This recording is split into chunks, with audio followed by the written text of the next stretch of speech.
The rain hadn't stopped for 3 days. Marcus Webb stood at the edge of the construction site, watching mud-brown water pool around the exposed foundation. 12 years as a foreman, and he still checked every beam twice, every weld 3 times. Some men called it paranoia. Marcus called it penance. His hands trembled as he signed off on the daily report. They always did when it rained. "Boss, there's a dog." Young Tommy Garcia pointed toward the chain-link fence. A German shepherd sat motionless in the downpour, ribs visible through matted fur, eyes fixed on Marcus with unsettling intensity. "Stray," Marcus muttered, turning away. Animal control's number is in the office, but when he glanced back, the dog hadn't moved. Water streamed off its scarred muzzle. One ear stood erect, the other folded at an unnatural angle. Those eyes, dark amber, almost gold, held something Marcus recognized but couldn't name accusation. He drove home through sheets of rain, windshield wipers beating a rhythm that matched his racing heart. Thump thump, thump thump, like footsteps running, like the sound that had haunted his sleep. His daughter Lily was doing homework at the kitchen table when he walked in, soaked to the bone. "Dad, you're dripping everywhere." She looked up with her mother's eyes, the eyes had failed. "Sorry, kiddo." He grabbed a towel, but his hands wouldn't stop shaking. "You okay?" "Fine. Just tired." The lie tasted familiar. 12 years of lies, each one a brick in the wall Head built between himself and the truth. That night, the nightmare came again. The construction site, but different, smaller, residential. Sarah's laugh echoing from somewhere he couldn't reach.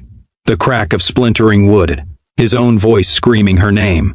Then silence, broken only by his footsteps running away. He woke at 3 a.m., chest heaving, t-shirt soaked with sweat instead of rain. I tried to help. I did. I called 911. The same words Head repeated to investigators, to Sarah's parents, to himself. The same words. That had been enough 12 years ago when they ruled it an accident. Faulty scaffolding. Tragic, but not criminal. But Marcus knew the truth. Head never spoken. Head signed off on that scaffolding inspection without actually checking it. Head been hung over, running late, and his signature had been the last thing between Sarah and disaster. The dog was back at the site the next morning. This time, it stood at the gate, blocking Marcus' path to his truck. The construction crew gathered, uncertain. "Easy now," Tommy said, hands raised. "Looks aggressive." But the dog didn't growl. It simply stood there, eyes locked on Marcus, waiting. "Move," Marcus said, his voice hoarse. The dog's tail dropped lower, but it didn't retreat. Its gaze pinned him like a specimen under glass. Something cracked inside Marcus' chest. "What do you want from me?" The absurdity of shouting at a stray dog didn't register. The animal tilted its head, and Marcus saw fresh scars on its neck. Rope burns, systematic and cruel. "Someone hurt you too." "Tommy, get the dog food from the break room." The word surprised Marcus as much as anyone. The dog ate with desperate efficiency, then followed Marcus' truck home. Lily fell in love immediately. "Can we keep him, please? Has not ours to keep." Marcus stood in the doorway, maintaining distance. But the dog had other plans. It positioned itself on the porch, visible from every window, a silent sentinel that refused dismissal. "He chose us, Dad." Lily knelt beside the animal, her small hand gentle on its scarred head. Like Hess, supposed to be here. Like Sarah was supposed to be here. The thought arrived unbidden, and Marcus turned away before his daughter could see his face. That night, thunder rolled across the valley. Marcus found the dog shivering on the porch, whimpering with each lightning flash. Without thinking, he opened the door. The dog limped inside, favoring its left hind leg, battle-scarred and broken but still standing like me. "You got a name?" Marcus asked. The darkness. The dog's ears pricked forward. The good one and the damaged one. Right. Stupid question. Marcus grabbed an old blanket, spread it on the floor. "Stay if you want, gone in the morning if you don't." But morning came, and the dog remained. Lily named him Atlas. "Because he looks like has been holding up the world," she explained, scratching behind his good ear. The name fit too well. Marcus watched his daughter and the dog from the kitchen, coffee growing cold in his hands. Atlas sat perfectly still, letting Lily examine his scars with the gentle curiosity of youth. "Someone really hurt you, didn't they?" Lily whispered. Atlas turned his head, catching Marcus' gaze across the room. In those amber gold eyes, Marcus saw something that made his breath catch recognition. This wasn't just a traumatized stray. This was a witness. The thought was ridiculous, paranoid. But it burrowed into Marcus' mind and wouldn't leave. The breakthrough came on a Tuesday, 3 weeks after Atlas' arrival. Marcus was at his home office reviewing blueprints when Atlas began barking, not the fearful whimpers from thunderstorms, but deep, urgent, commanding barks. "What's wrong, boy?" Atlas stood at the door to the garage, hackles raised, body rigid. Marcus opened the door.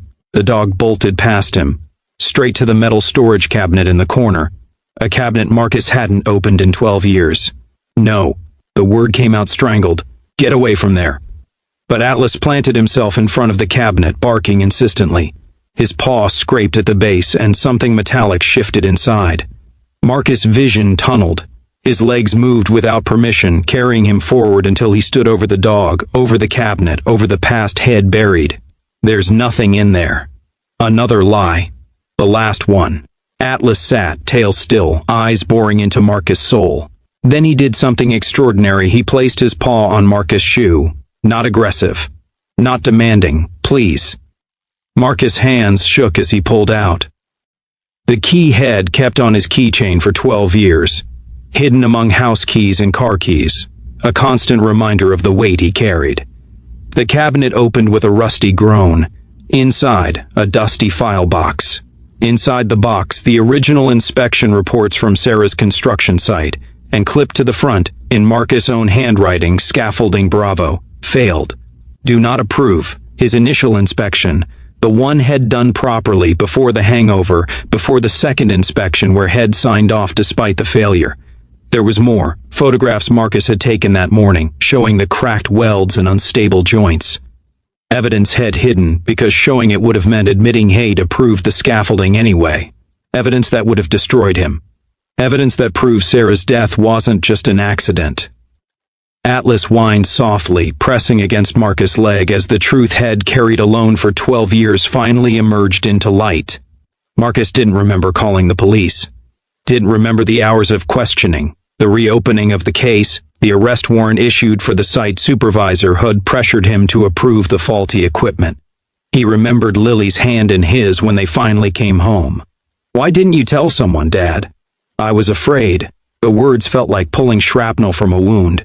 "Afraid you'd hate me. Afraid I'd lose my job, lose you, lose everything. I thought if I carried it alone, if I was careful enough, if I never made another mistake."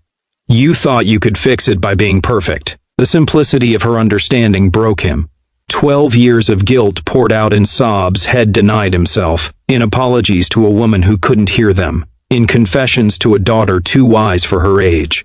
Atlas laid his head on Marcus' lap, the weight of it grounding him to the present. "He knew," Lily said softly. "Somehow, he knew you were carrying something too heavy." The trial took 6 months. The site supervisor, a man Marcus had once called a mentor, went to prison for criminal negligence and evidence tampering. 2 other construction companies came forward with similar stories of pressured inspections and buried reports. Sarah's parents sat in the courtroom every day. On the final day, when the guilty verdict came down, her mother approached Marcus in the hallway. "You should have told the truth then," she said, her voice devastated and steady all at once. "But you're telling it now. That matters." It didn't erase the guilt, didn't bring Sarah back, but it was something. Atlas testified, in his way. The police had traced his microchip to a K-9 training facility that had closed under investigation. Handlers arrested for animal abuse. Records showing Atlas had been assigned to the state inspector's office 12 years ago. The same office that had investigated Sarah's death. The same office where evidence had mysteriously disappeared. Atlas had been there, had seen something, and somehow, impossibly, had found his way to Marcus, to the one man carrying the missing piece of truth. Spring came to the valley with wildflowers and clear skies.